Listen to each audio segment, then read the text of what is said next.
Everyone makes mistakes, but not every mistake changes your life. This one did. A few years ago, I landed a job I thought was perfect for me. The company was well known, the pay was good, and the position matched my skills. I was excited, motivated, and ready to prove myself. I told myself, this is it. This is my dream role. But very quickly, things started going wrong.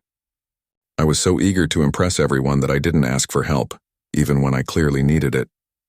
I said yes to every task, worked overtime without complaint, and hid my confusion during meetings.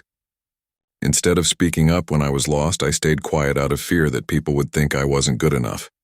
Soon, the pressure built up. Deadlines were missed, mistakes piled up.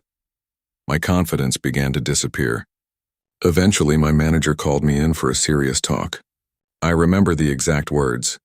"You're working hard, but you're not working smart." That hit me hard. 2 weeks later, I was let go. It felt like the end of everything. I doubted myself, questioned my career, and even thought of giving up. But over time, something shifted. I realized the mistake wasn't failing at the job. The real mistake was not asking for support when I needed it.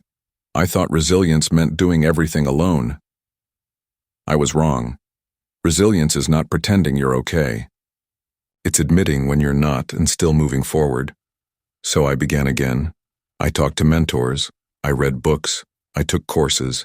I learned how to communicate better, how to manage time wisely, and most importantly, how to be honest about my limits. My next job didn't come easily, but when it did, I was ready. Not because I was perfect, but because I was willing to grow. Today, I look back at that painful chapter and see it differently. It was a turning point, not a failure.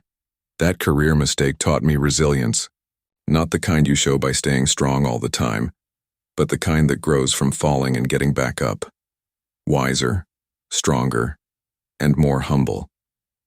If you're going through a tough time in your career, remember, your mistake doesn't define you. How you respond to it does.